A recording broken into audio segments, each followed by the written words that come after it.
Hola, Joan del Valle.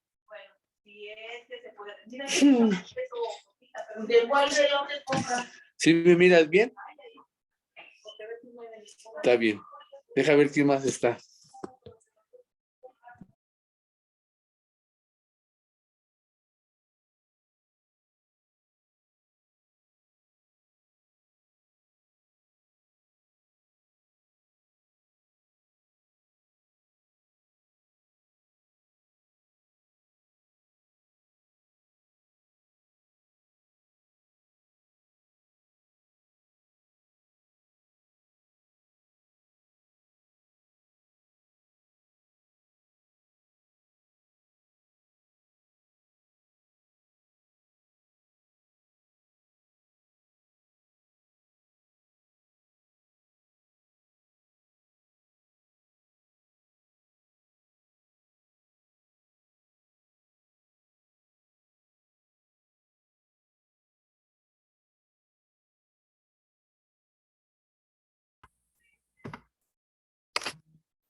Hola, buenas tardes.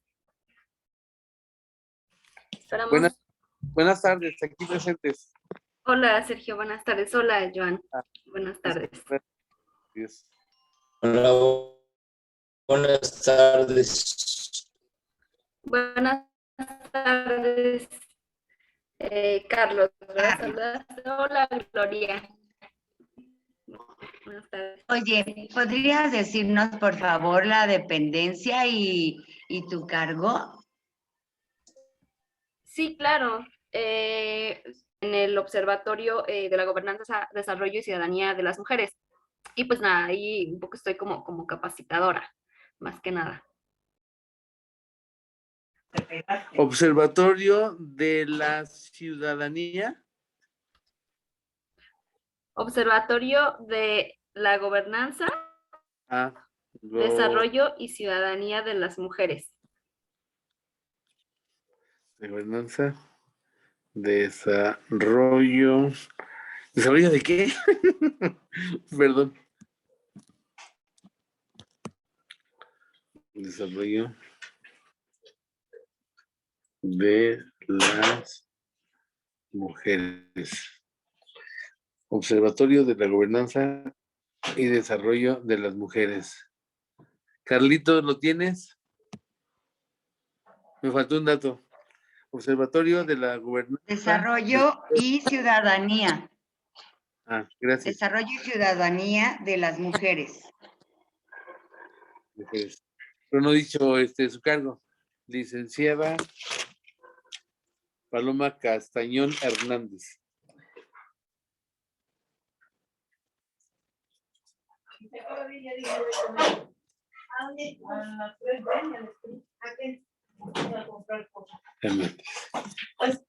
Gracias, Joan del Valle. Hasta luego, Charlie.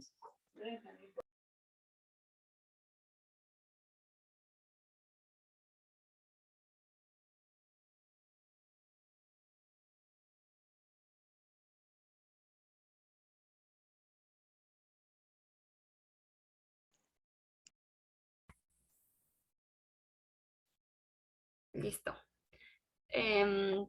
¿Quieren que comencemos ya? Esperamos otro minutito y comenzamos hoy. Que tengo entendido, bueno, también ya han tenido algunas otras sesiones con otras compañeras del observatorio, ¿no? Tuvieron ahí algunas sesiones con Mayra, la licenciada Mayra Ángel, que justo el día de ayer, tengo entendido, fue a hacer la firma de un convenio con el refugio de las mujeres que allí en Tlalnepantla. Entonces, pues se han desarrollado varias tareas interesantes.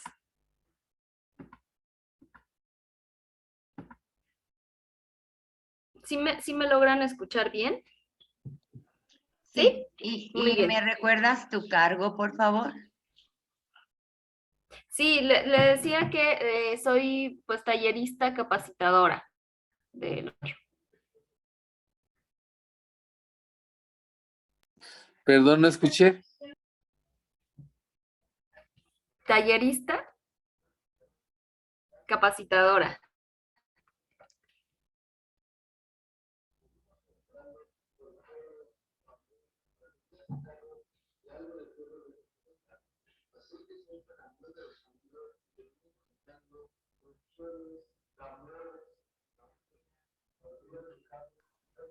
¿Y el tema de hoy?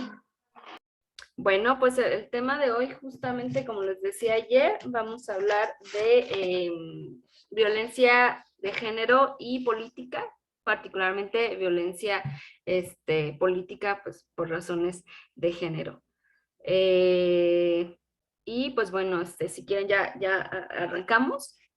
Les parto la presentación.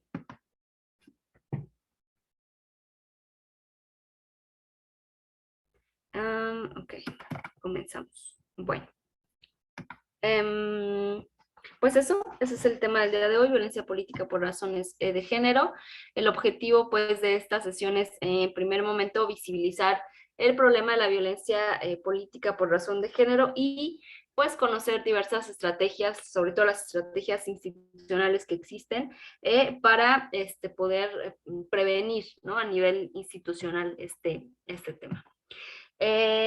Ahora, si bien pues en México hay algunos avances, hay grandes avances en materia de igualdad, como el tema de que, bueno, ahora los congresos tienen que ser paritarios, y las candidaturas de los partidos políticos tienen que ser paritarias sus listas. Entonces, hay que decir que la inclusión mujeres en los partidos políticos, sino a una diferencia en el trato, y lo cierto es que aún sí puedan trabajar como iguales en el espacio público. Ahora bien, el tema de la violencia política sí ha tomado gran relevancia, sí se ha mencionado, se ha visibilizado mucho, pero hasta hace algunos años era un tema del que poco se hablaba, ¿no?, aunque su ejercicio significaba una enorme violación a los derechos humanos. Y pues bueno, se hablaba muy poco porque en el ámbito pues de la política, tanto para hombres como para mujeres, el tema de mostrar debilidad pues siempre era un asunto que les podía restar puntos al interior de sus partidos o en las propias campañas y demás. Entonces el hecho de que una mujer pudiera decir que estaba sufriendo violencia política, pues era vista como pues, una mujer que no estaba hecha para ese ámbito donde pues hay que pelear, ¿no? Hay que tener una posición fuerte y demás. Ahora, los tratados internacionales en materia de derechos humanos ya reconocen el derecho político de las mujeres como un derecho humano también, y pues hay otros tratados que se enfocan en salvaguardar los derechos humanos de las mujeres, sabiendo pues de antemano, como ya lo decíamos, que hay una estructura social en donde pues no son tomadas en cuenta en muchas ocasiones, ¿no? Ahora pues justo la participación política, al ser un derecho humano, al ser en el espacio público, un lugar donde también se desarrolla, pues la mujer se debe garantizar la violencia, ¿no? En ese espacio. Pero bueno, ¿cuándo surge la violencia política o desde cuándo podemos rastrear la violencia política contra las mujeres? Una cosa que primero hay que entender es que pues a lo largo de los siglos sí se ha instaurado estructura patriarcal, ¿no? Que ya un poco habíamos hablado de eso en las sesiones pasadas. ¿Qué es? Pues es una estructura social jerárquica basada en conjunto de ideas, prejuicios, símbolos, costumbres e incluso leyes respecto a las mujeres que conciben pues al género masculino dominante sobre el femenino, ¿no? A cada sexo le son asignados roles y pues generalmente el de la mujer siempre es un rol subordinado al del varón, y pues estos roles impuestos condicionan la vida de las mujeres en todos los ámbitos, ¿no? Tanto en el privado, donde a las mujeres se les ha designado el papel de educadora, el papel de la parte emotiva, emocional de las familias, la sentimental, y de aquella que debe de proveer satisfacción social, ¿no? Al marido, sobre todo. Aquella que debe cuidar el hogar, ¿no? Y pues también en el espacio público. Ahora bien, si en cada cultura es distinto el grado de inferioridad que expresan hacia las mujeres, digamos, no es lo mismo una cultura patriarcal que tenemos aquí como la cultura patriarcal que pueden tener los talibanes, ¿no? Por ejemplo, ahora que está muy en boga este asunto, donde, pues bueno, a las mujeres obviamente se les vulnera todavía un poco más. Si bien pueden ser distintos el grado de inferioridad que expresan hacia las mujeres, pues sí existen rasgos muy comunes entre todas ellas. Janet Salzman, en su libro Equidad y Género, identifica 3 rasgos particulares que todas las culturas patriarcales las tienen, en mayor o menor medida, ¿no? Por un lado, hay una ideología y una expresión en lenguaje que explícitamente devalúa a las mujeres, dándoles a ellas, a sus roles, sus labores, y su entorno social, menos prestigio o menos poder que el que se le da a los hombres, ¿no? En un segundo rasgo, encontramos que hay significados negativos que se le atribuyen a las mujeres y a las actividades que desarrollan, ya sea a través de hechos simbólicos o de mitos, ¿no? Que no siempre se expresan de forma muy explícita. Y la última, pues son estructuras que excluyen a las mujeres de la participación en los espacios de poder. Este último punto es donde podemos ubicar la violencia política hacia las mujeres como una expresión de esa estructura que no solo las hace inferiores, sino que además las desplaza y las invisibiliza, ¿no? Pues actualmente muchos espacios de poder en las empresas, en las instituciones religiosas, sobre todo en política, siguen estando a manos de los hombres. Como para rebatir esto, ¿no? Dicen, bueno, es que las mujeres no participan en política, o las mujeres no les interesa estar dirigiendo empresas, o a las mujeres no les interesa estar haciendo otras cosas de dirección, liderazgo. O no hay tantas mujeres, ¿no? Sobre todo en los partidos políticos, o en los institutos, pues es que no hay mujeres que ejerzan el liderazgo político, no hay mujeres que podamos poner en la cabeza de dirección de los gobiernos, ¿no? O de los municipios. Y puede ser, por una parte, que tengan razón, pero el hecho no significa necesariamente que no es que quieran participar, es que a lo mejor, como ahorita veremos más adelante, se han encontrado con diversas trabas, con un techo de cristal, es decir, que van avanzando y les pone un tope que no las deja avanzar, o un suelo pegadizo, ¿no? En el que van avanzando, pero con muchas trabas.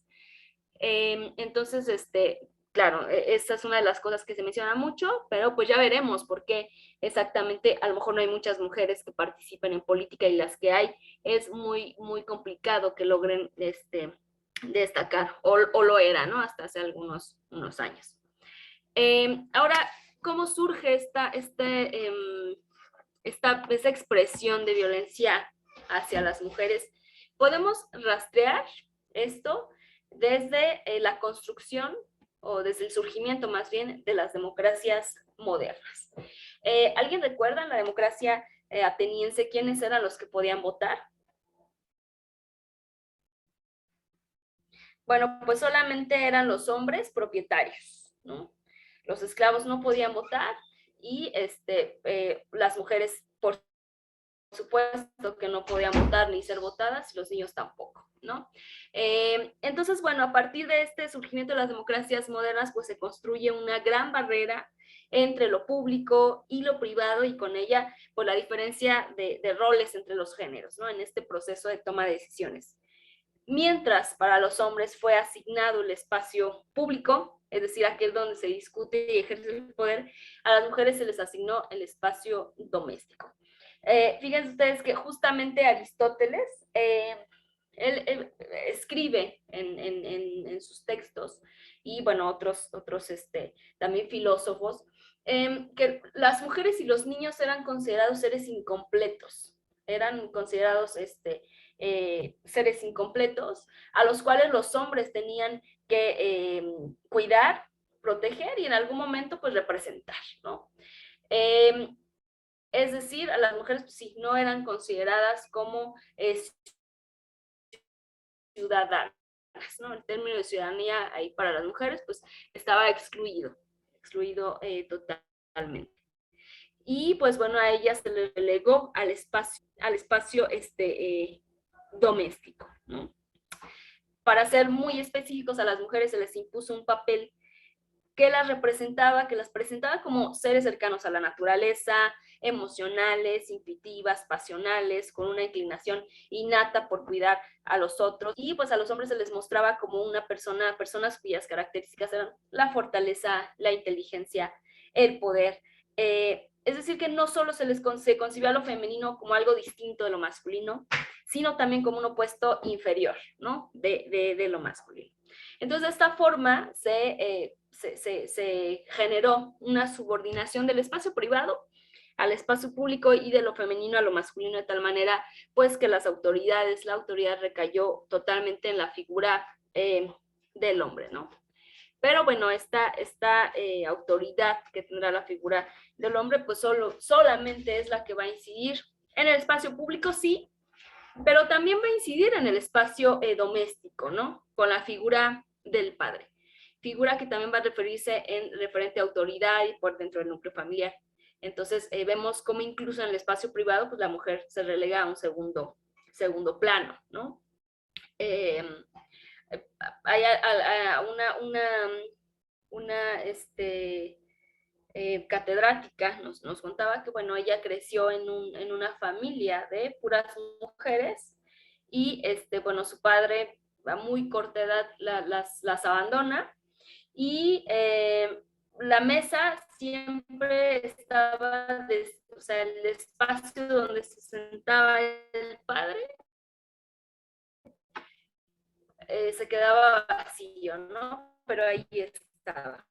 Digamos, aunque existe esta ausencia al interior del núcleo familiar, pues sigue pesando, ¿no? Entonces vemos esto como formándose la figura del padre también como una posición de poder dentro del núcleo familiar. Entonces, bueno, la democracia adquirió este orden social compuesto por rasgos específicos en donde lo natural era que ellos estuvieran pues gobernando, ¿no? A nombre de otros, digamos, varones no propietarios, mujeres y niños, ¿no?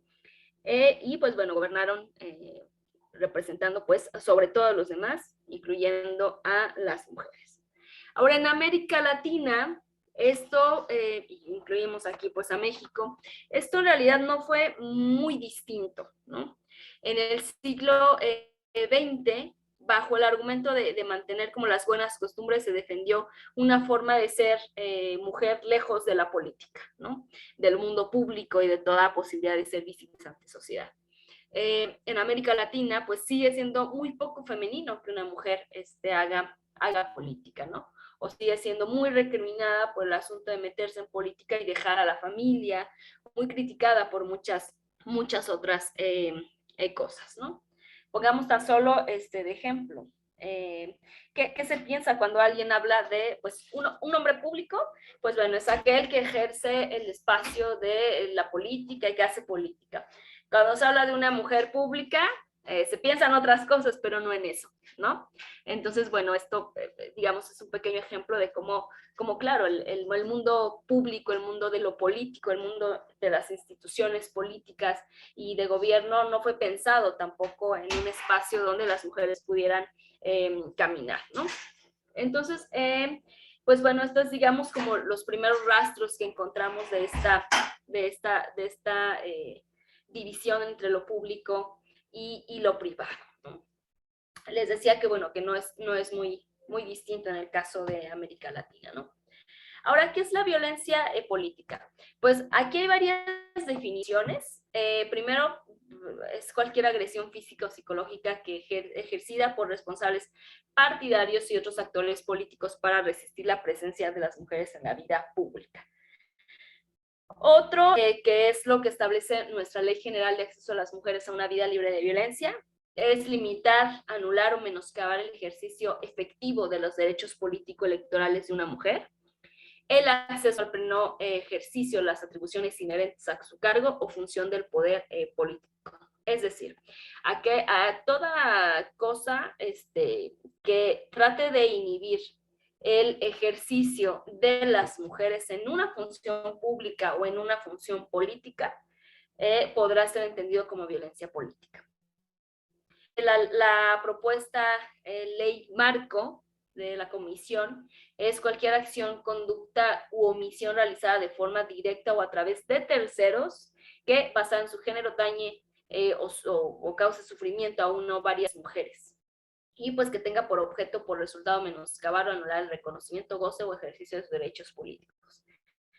Y pues una última, conductas que están dirigidas específicamente contra las mujeres por ser mujeres. ¿Qué significa esto? Bueno, pues con mujeres que se atreven, digamos, a rebelarse contra los mandatos de género y que, bueno, tan solo por estas características impuestas que les pone el patriarcado, pues son atacadas, ¿no? Entonces, digamos, es muy amplio, como ustedes pueden ver, este concepto que se ha generado. Hay que decir primero que lo puede ejercer cualquier persona, subordinado o no. Puede ser contra la víctima directa o contra una mujer o contra su familia, y pues que tenga ese fin de menoscabar, anular o limitar sus derechos político-electorales. Un problema de esta definición es que muchos, y nuestra ley actual, lo enmarcan bajo el proceso electoral, ¿no? Y no necesariamente tiene que suceder en esta coyuntura para ser considerado como violencia política. Puede suceder previo al proceso electoral, ejerciendo un poder, un espacio de poder dentro de un partido político, o también ejerciendo, haciendo su trabajo en la función pública, ¿no? Las funcionarias de violencia política. Hay 7 conductas muy delictivas que implica violencia política. Según la FEPADE, en 2017 se aprobó esto, ahora es lo que sigue imperando, que la FEPADE ya lo persigue, ¿no? Pero la FEPADE lo enmarca dentro del proceso electoral, ¿no? Uno es obstaculizar o interferir en el desarrollo normal de las votaciones. Por ejemplo, en algunos municipios, en algunos estados, el Estado de México también, en algunas regiones llega a ser muy violento, pues bueno, ¿no? Puede suceder eso. La instalación o clausura de una casilla, realizar actos que provoquen temor o intimidación al electorado, hacer mal uso de materiales o documentos públicos electorales, hacer mal uso de equipos e insumos, obstruir el desarrollo normal de la votación, obstaculizar el desarrollo normal de la votación o ejercer violencia contra los funcionarios electorales. Esto es lo que la FEPADE declara como violencia política. A este marco añadió la FEPADE la violencia política contra las mujeres como aquellos delitos electorales en los cuales una mujer sea la víctima o cuando estén afectadas de formas desproporcionadas, ¿no? Las situaciones. Pensemos, por ejemplo, en alguna candidata en Oaxaca, a la que tiene espacio en los medios de comunicación. Todos los candidatos tienen espacio de comunicación de 5 minutos, ¿no? En todas las televisoras. Pero a la candidata la ponen en la madrugada. Sus anuncios los ponen en la madrugada, y a todos los demás los ponen pues a la hora de la comida, ¿no? A todos los demás. Son 4 candidatos, 3 de ellos son hombres, una mujer. A los 3 los ponen a la hora de la comida y a la mujer lo ponen en la madrugada. ¿Esto ustedes creen que afecta desproporcionada de manera directa a la mujer? Por supuesto que sí, porque los mensajes de los hombres están a una hora en la que todos los pueden conocer, y ella pues a una hora en la que casi todo el mundo está dormido, ¿no? Entonces, digamos aquí que puede ser como un tema de violencia política por razones de género. Pero como ustedes ven, existe como es el concepto de violencia política por sí solo y el concepto de violencia política contra las mujeres, ¿no? Por eso es que el término de violencia política por razones de género es un término complicado, y existen algunas dificultades en esto. Primero, pues que hay fronteras ambiguas y vagas del término.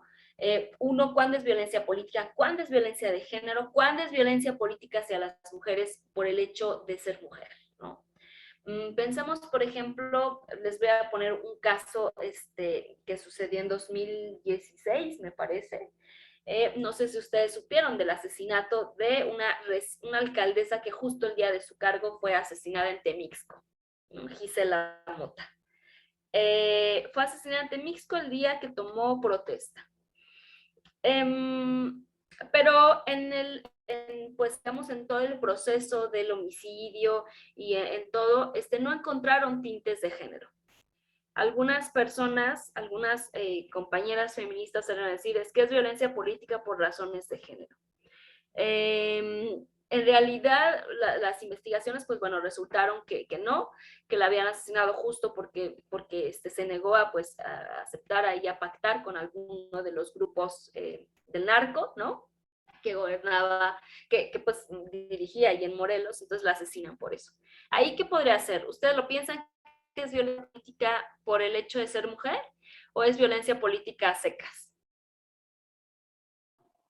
Yo creo que serían ambos, ¿no? Sí, Gloria, tú dime, ¿por qué crees que serían ambos? Pues primera por las condiciones políticas que requieren y que no le dan importancia, la misma importancia a una mujer que a un hombre para negociar. Eso es un Claro, hecho. Me ha ocurrido sí, en varios ámbitos. Y sí. segundo, por el hecho de ser mujer y desde el momento de ser un grupo delictivo, ¿cómo es posible que van a negociar con una mujer? ¿No? Claro, sí, sí, sí. Fíjate, yo no lo había pensado así, pero tienes razón. Yo diría que el motivo principal pues, fue violencia política a secas, ¿no? Pero claro, lo otro tienes mucha razón, porque sí sabemos de alcaldes que, bueno, los buscan para negociar, pero no es que la primera pues los asesinan, ¿no? Exacto. Realmente es un proceso muy amplio en el que incluso ellos de los asesinos no tienen que renunciar al cargo, ¿no? Sí. Pero tienes razón, podría ser esas dos situaciones. Muchas gracias, Pilar. Entonces, pues les decía, y gracias, Gloria, por esto, sí, tienes totalmente razón, ¿no? Entonces, les decía, pues, que es muy ambiguo este término, ¿no? Violencia política, pues sí puede ser que te roben una urna, ¿no? Violencia política puede ser que te desaparezcan los votos, ¿no? En medio del conteo. Y violencia política de género podría ser que en ese conteo, si la funcionaria presidenta es mujer y el secretario es hombre, que no le hagan caso a ella y le hagan caso a él, ¿no? Por ejemplo. Entonces les decía, este término es muy, muy complejo. Hay poca claridad empírica en lo que diferencia el acoso y la violencia política de género. Ayer veíamos lo que se define como acoso, ¿no? Entonces, no se termina como de dilucidar bien qué es una cosa y qué es la otra.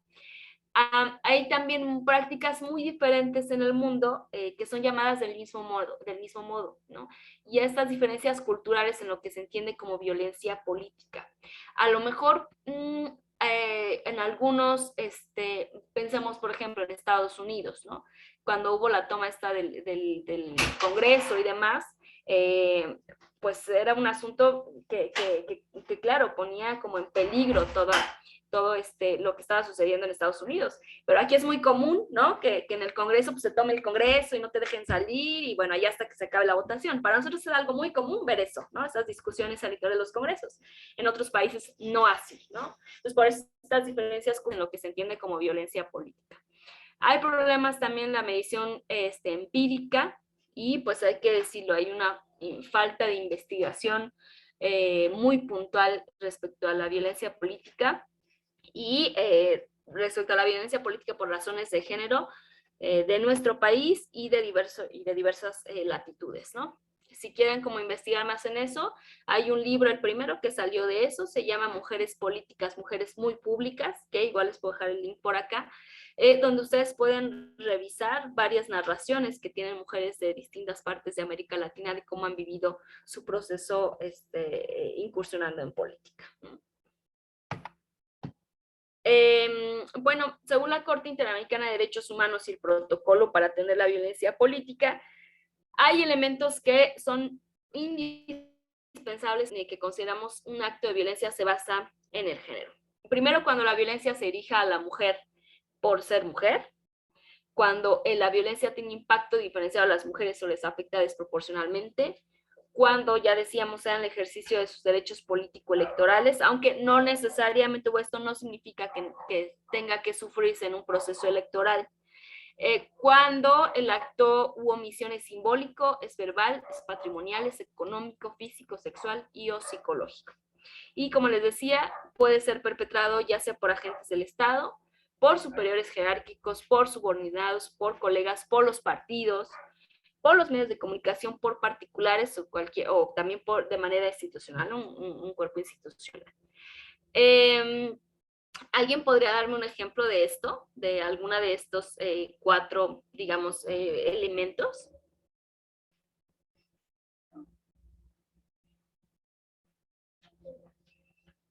Bueno, yo les voy a dar un ejemplo. Digo, ustedes lo están ejerciendo bien el presupuesto para las mujeres, pero no sé si han sabido de algunos municipios o algo en el que, dentro de los partidos políticos, se destinaba recurso para la capacitación de las mujeres y no se iba para eso, ¿no? Lo ocupaban para otras cosas, pero no para el desarrollo político electoral de las mujeres, ¿no? Y pues bueno, ahorita vamos a ver algunos ejemplos de cualquiera de estas situaciones. Les decía, bueno, cuando la violencia tiene impacto diferenciado a las mujeres o les afecta de manera desproporcional, ¿no? También. Y pues bueno, ya les decía que no se da necesariamente en el ámbito de lo político electoral. Por ejemplo, también en el tema patrimonial, cuando había mujeres, bueno, ahora también sigue sucediendo, pero las mujeres candidatas, pues para poder desarrollar sus campañas políticas, pues eran administradas no por ellas, ¿no? Sino por otras personas. Y pues bueno, hay un asunto de violencia económica, ¿no? Bueno, pasamos a la siguiente lámina. Estas son algunas de las manifestaciones, digamos, ya más claras, más puntuales de la violencia política. Primero, pues el asesinato, secuestro y pues golpizas. Miren, acá hay una intervención. Dice, la persona que se mencionó, yo creo que no la pasaron por ser mujer, porque el narco cuando pide que se les dé paso libre les vale, ya sea hombre o mujer, los manda a asesinar y el tema del narco es muy difícil de tratar.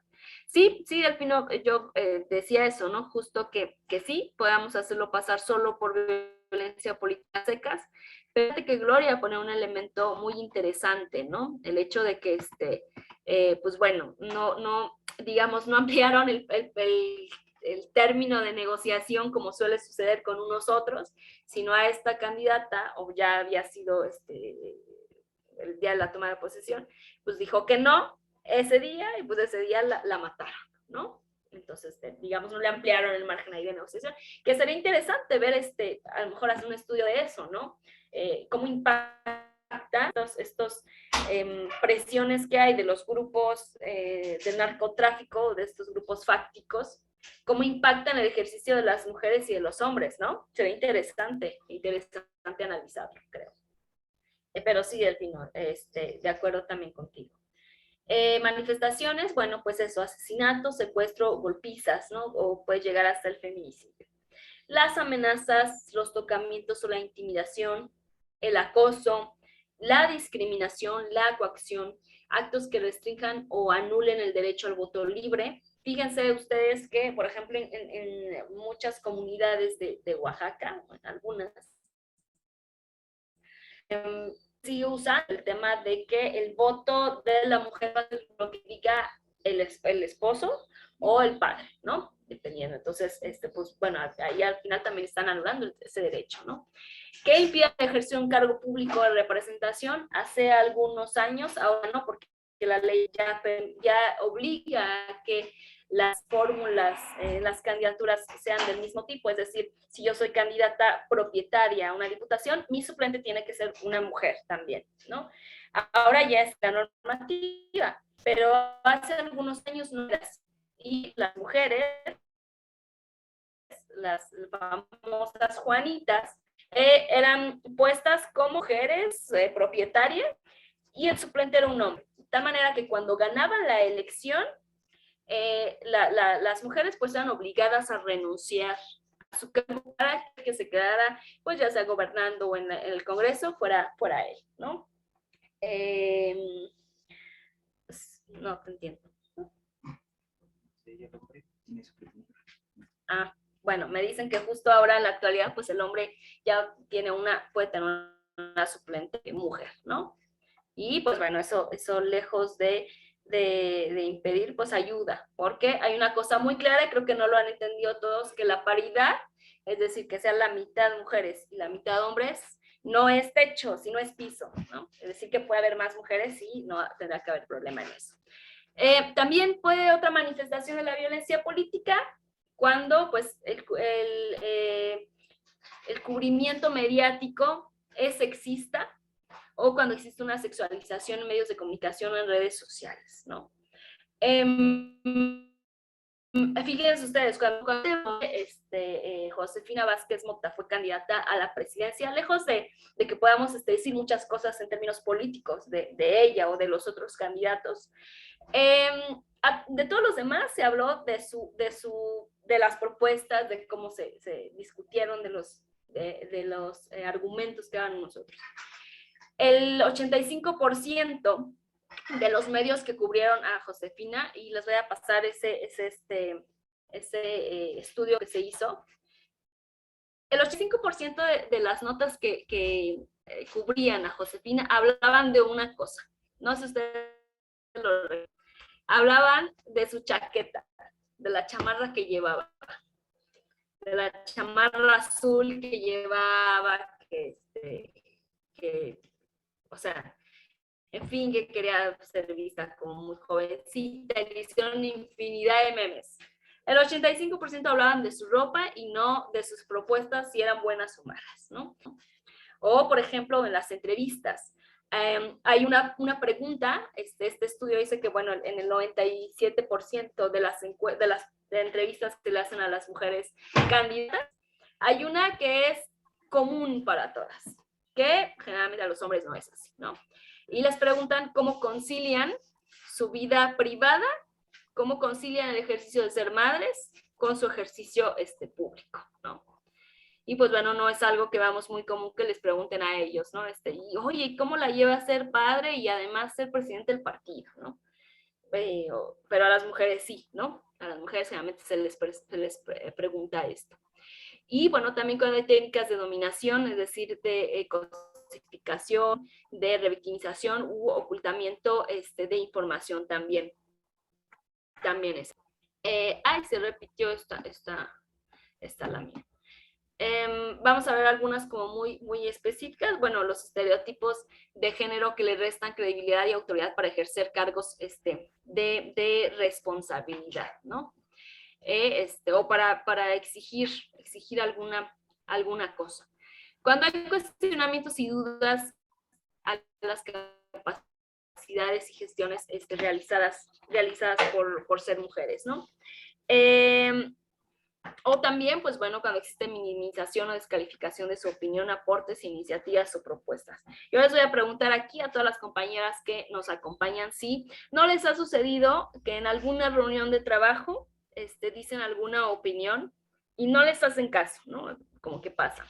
Pero si esa misma opinión, esa misma propuesta o iniciativa después es repetida por algún compañero varón, automáticamente es tomada en cuenta. ¿Les ha pasado?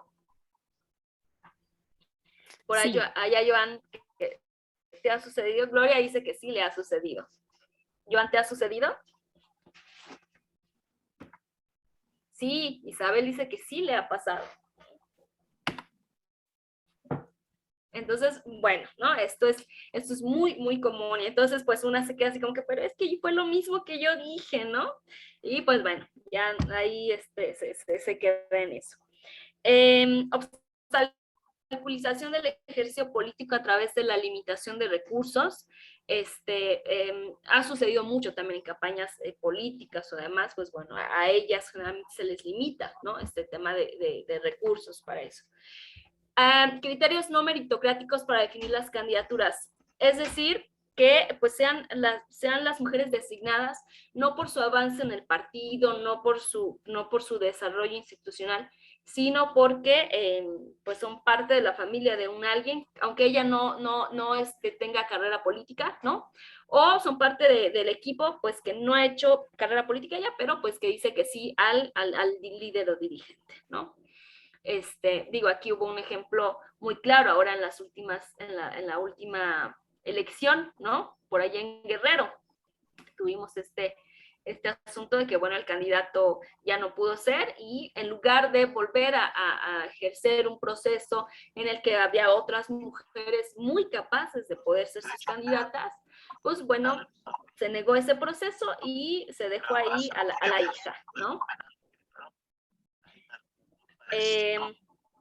Entonces, bueno, también cuando hay violencia física, violencia simbólica y acoso político. Muchas veces, pues sí, estas mujeres políticas se encuentran con trabas o mujeres, digamos, que están en el espacio público, que las suelen ser señaladas con atributos impuestos, ¿no? Eso sucede, pues, cuando dicen o han dicho que son mujeres histéricas o pasionales, y ahorita ya veremos también. Otra de las cuestiones que sería mucho, bueno, era que existía la presión de partidos y autoridades electorales para registrar candidaturas sin cumplir con la ley, ¿no? O sea, los partidos obligaban a las autoridades electorales a que se hicieran de la vista gorda en las listas, digamos, que no fueran prioritarias y más. Ahora, pues ya no puede suceder eso, pero antes existía mucho, sobre todo en Chihuahua y en Oaxaca. En Chihuahua y en Oaxaca también es muy común que existan esos secuestros, golpes, escarnio también público y privado, incluso por la familia, ¿no? Hacia las mujeres que quieren ejercer algún espacio público. Si hay restricciones, la ubicación de candidatos, cuando se empezó a hablar del tema de la paridad, los partidos muy listos decían, bueno, sí, hay que dar la mitad de las candidaturas a las mujeres, ¿no? Hay que darles como si fuera una concesión. Hay que darles la mitad de la candidatura a las mujeres, pero muy listos las mandaban a los donde se perdía, ¿no? Y pues bueno, ahí las mujeres en realidad estaban en una condición distinta, ¿no? Esto sucedió mucho en las elecciones, bueno, a partir de las elecciones de 2015, pues a pesar de que no se podía legalmente hacerlo, siguieron haciéndolo, ¿no? Los partidos. Pues bueno, lo que le decíamos de las Juanitas, ¿no? De que eran obligadas a renunciar. Y pues bueno, también el tema de que exista una estructura patriarcal que marque relaciones entre personas que no permita tiempo y obliga a tareas del cuidado solo para mujeres. Las mujeres políticas tienen que hacer muchos más cambios en su vida de los que tienen que hacer los hombres. Digamos, en su vida personal y en su vida familiar. Porque tienen que transformar todo su mundo a uno más parecido al de ellos, ¿no? Por eso más el mundo privado, incluso las relaciones amorosas de las mujeres se pueden ver afectadas, ¿no?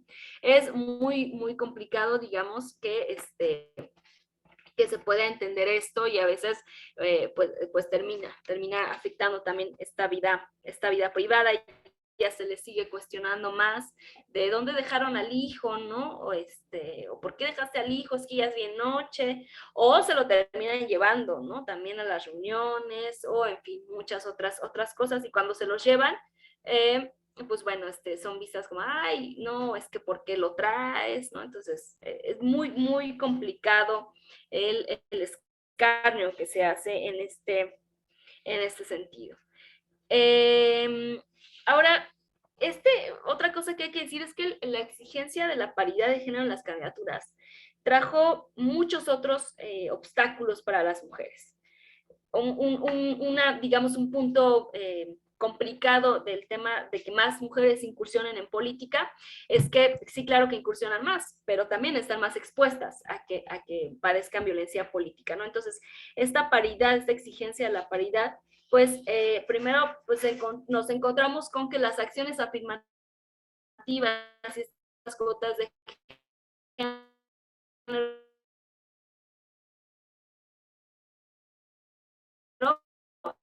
pues fueron vistas primero como un favoritismo de problema, como decíamos, las mandaban a un espacio más donde perdían, ¿no? Actualmente sí siguen viendo personas que ven la paridad de género como un asunto de castigo, ¿no? Pues ya nos tocó poner mujer aquí y a ver ahora qué hacemos. Pero les decía, se sigue viendo también como un asunto de favoritismo o desigualdad. Y entonces viene un argumento que siempre dicen, sí está bien la paridad, pero que lleguen las mujeres más preparadas, ¿no? ¿Y a poco eso nos preguntamos cuando hablamos de las candidaturas para los hombres? No, sí está bien que sean candidatos, pero que lleguen los más preparados. No, es algo que no siempre se comenta, ¿no? Es como si, bueno, fuera igual una concesión o un tema de favoritismo.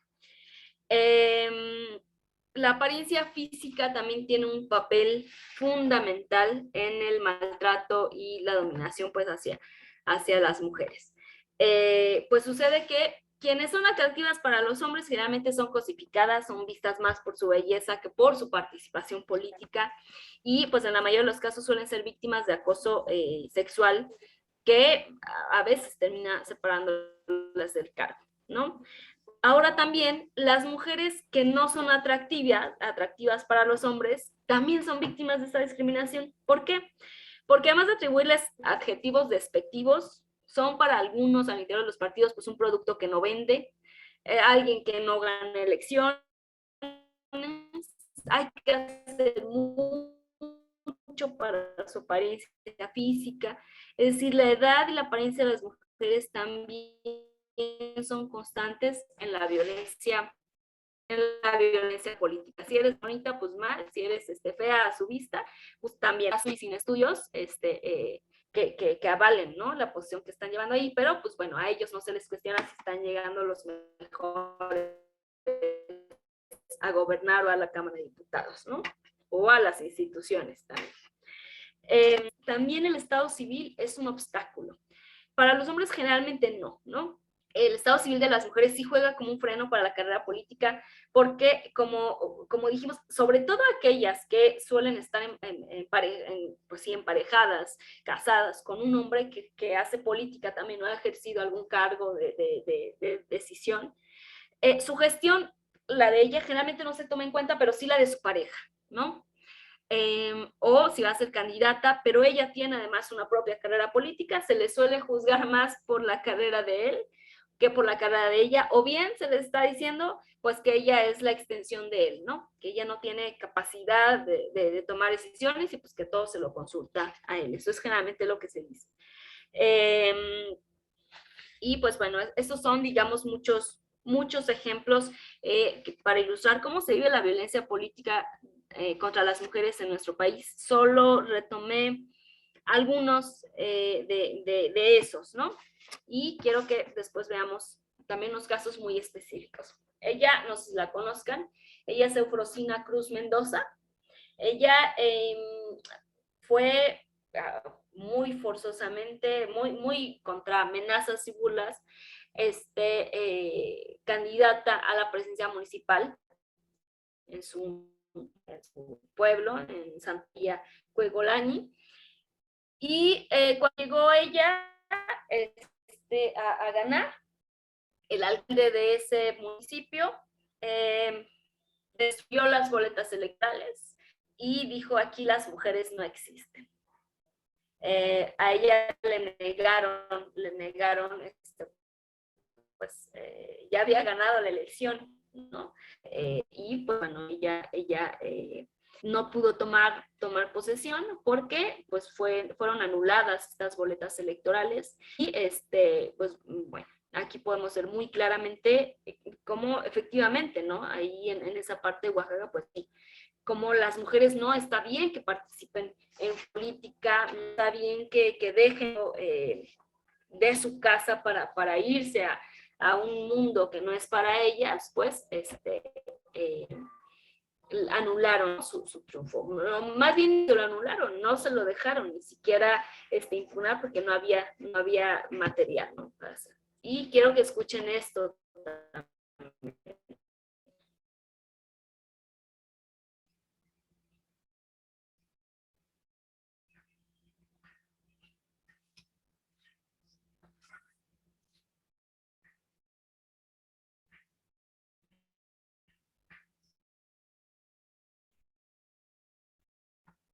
Eso es ese cachito, ¿no? Que dijo, era diputado, ¿no? Ahí en Sonora. Las leyes son como las mujeres se hicieron para violarlas, ¿no? Pues bueno, hay que decir más.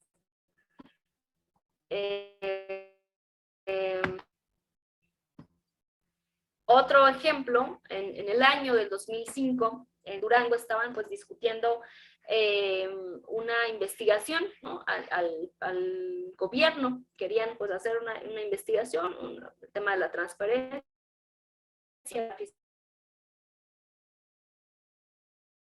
al uso de los recursos públicos. Sube la alcaldesa Rosario Castro Lozano a exigir pues la investigación profunda sobre los recursos, expone ahí ciertas cuestiones. Efectivamente decían que algo no estaba. Y un compañero bueno, no, en realidad un diputado, en realidad del PRI, pareces burra alborotada, ¿no? Es decir, pues bueno, ahí no, claro, el tema de aumentar esto, exhibir esto de que las mujeres somos pasionales y por eso exigimos cosas desde la emoción, no desde el pensamiento, no desde esta situación, ¿no?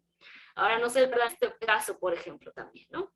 Todo el mundo recuerda a esa diputada, pues una de las diputadas más jóvenes de todo San Lázaro en ese entonces. Pero bueno, todo el mundo recuerda a esta diputada por la minifalda y no por las propuestas, si es que las hizo o no, ¿no? Fue atacada, fue cuestionada, no por si hizo un buen ejercicio en el Congreso, no por si fue o no, o faltó, o cuántas iniciativas presentó, sino porque, pues bueno, salió una fotografía usando minifalda y después salieron varias notas donde señalaban cómo era vestida, ¿no? Entonces, pues bueno, aquí es otro de los ejemplos que vemos de cómo el tema de la ropa está importando más, ¿no? Un dato muy importante es que, claro, en 2021 hubo más mujeres, ya hay más mujeres que hacen política. De hecho, el Congreso de la Ciudad de México, la mayoría de los diputados y las diputadas electos, los que van a entrar pues por mayoría relativa, fueron mujeres, ¿no? Ahora, esa es la primera ocasión que las listas plurinominales tienen que llenarse con hombres para que sea paritaria y no con mujeres, ¿no? Afortunadamente, pues bueno, han sido las más votadas, aunque también hay que decirlo, el hecho de que lleguen muchas mujeres no significa necesariamente avances, ¿no? En ese sentido, si los partidos y las bancadas no están comprometidas con las agendas de género. Pero en 2021, los casos de violencia política contra las mujeres aumentaron 80% en las campañas.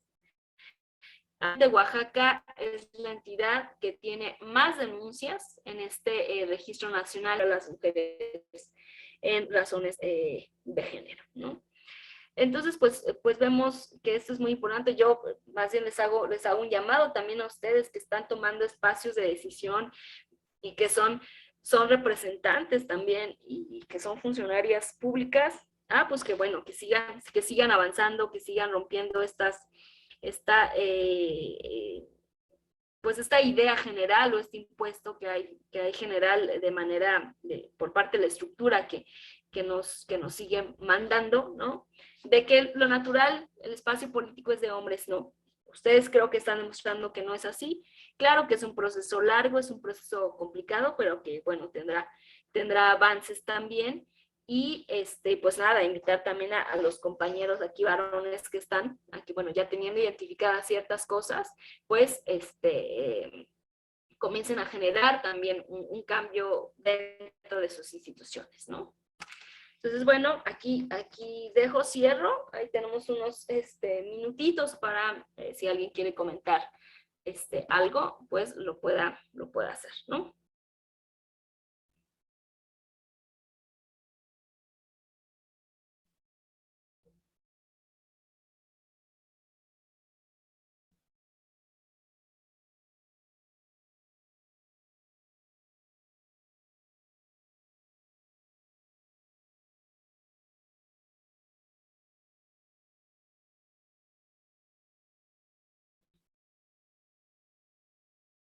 ¿Nadie quiere comentar algo? O alguna pregunta también que se les haya quedado ahí como en el tintero. Adelante.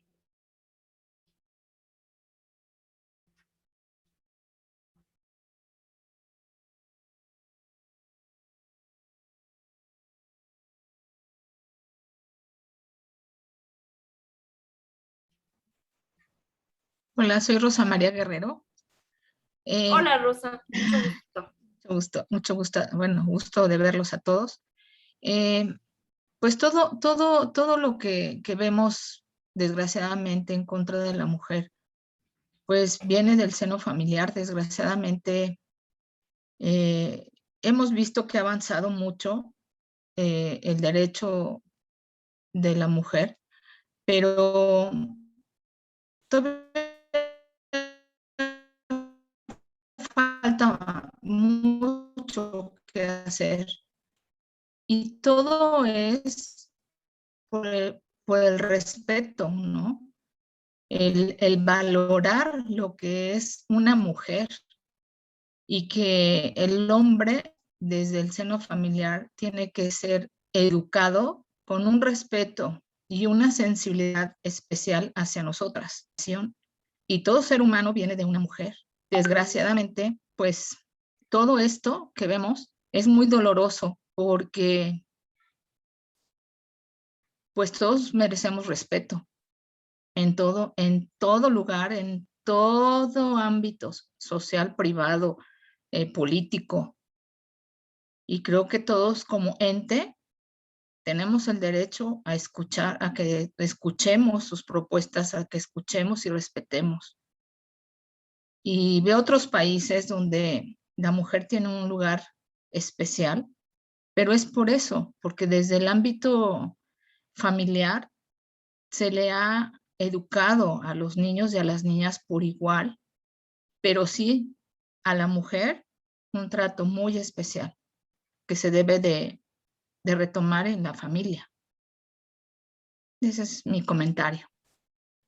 Muchas gracias, Rosa. Muchas gracias. Yo me quedo con esto que decías, ¿no? Porque el respeto es para todos y todas, ¿no?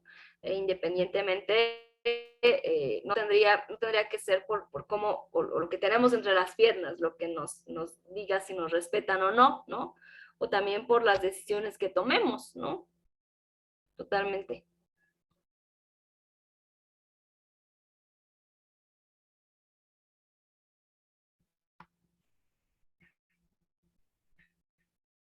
Les voy a dejar por acá el link del libro, si a ustedes les interesa leerlo, lo pueden leer, van a encontrar reflexiones muy interesantes, sobre todo también de mujeres en Ecuador y Bolivia, donde, bueno, Ecuador y Bolivia y son como los países que más enaltece la parte de las posiciones políticas de izquierda, ¿no? Porque se llegan ahí, porque sí han hecho muchos avances en materia de derechos humanos, pero pues bueno, ya veremos que el machismo en política puede venir de izquierdas y derechas, ¿no? Y ahí en ese libro vienen algunas reflexiones de algunas compañeras que, pues bueno, dicen algunas, ¿no? Por ejemplo, les voy a decir alguna, menciona una que fue senadora en Ecuador, que llegan a un evento con Rafael Correa, el presidente, van los senadores, van las senadoras, a ellos, a los senadores varones los pusieron hasta adelante y a las senadoras las pusieron, las sentaron junto a las esposas de los senadores. Esto, digo, dice mucho, ¿no? A ellas no le están respetando también el mismo título que tenían ellos, el mismo cargo que tenían de senadoras, las mandaron ahí con las esposas de los senadores, ¿no? Que no es que sea denigrante, no es que, ¿cómo voy a estar sentada con una esposa? No. Si el tema aquí importante es que no les reconocieron el cargo que estaban ejerciendo en ese entonces, ¿no?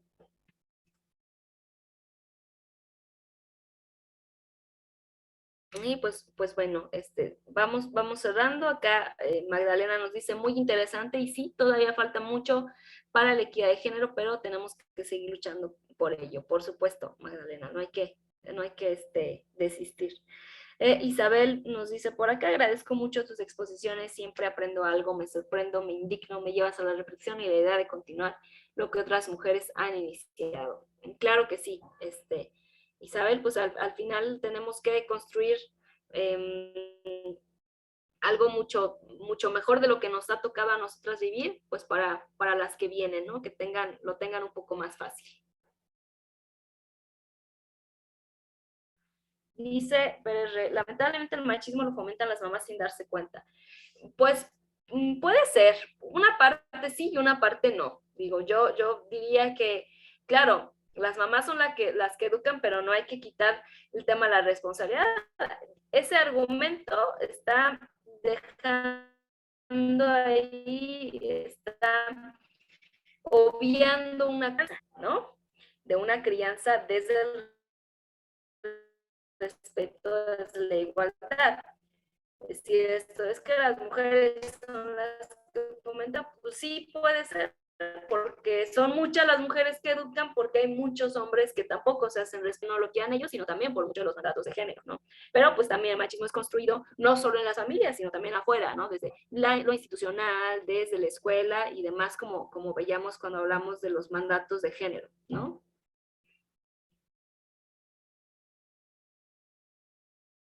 Y pues bueno, si quieren le cerramos aquí. Muchas gracias. Gracias a Gloria por tus participaciones también y pues bueno, a todas, a Magda, a Joan y pues también a los varones que nos acompañan por acá, comprometidos pues con la lucha contra la violencia. Muchas gracias a ti, Paloma. Es un gusto escucharte. Gracias, Gloria. Guille, ¿quieres comentar algo? Gracias, Sergio. Guille, veo ahí la manita alzada. ¿Quieres comentar algo antes de que cerremos? Parece que no, ¿verdad? Ah, Joan, adelante. Ay, pero sí, pon tu microfonito. Hace unos que momentos nos comentó del link del libro que nos acaba de comentar. No lo veo en el chat.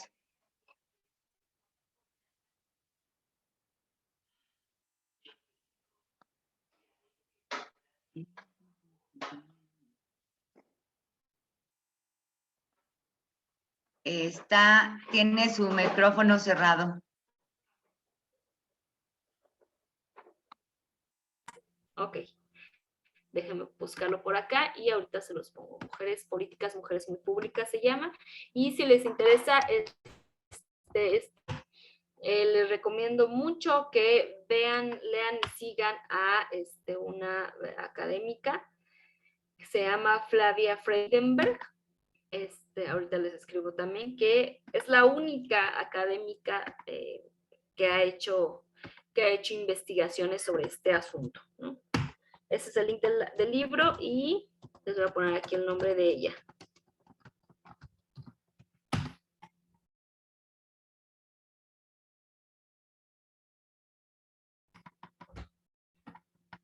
¿Listo?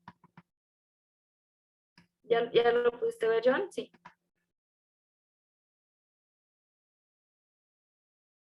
Gracias. Aquí no viene tu nombre, pero Pérez Re, dice. Muchas gracias.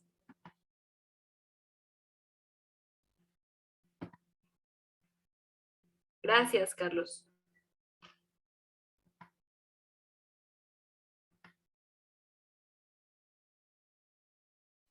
Bueno, Gracias. El día de mañana también. ¿Algo más? ¿No? Sí, también estará el día de mañana con nosotros. Sí, también estaré acá. Mismo link. ¿Qué tema será, Mismo link. Paloma? Vamos a ver lo del acoso laboral.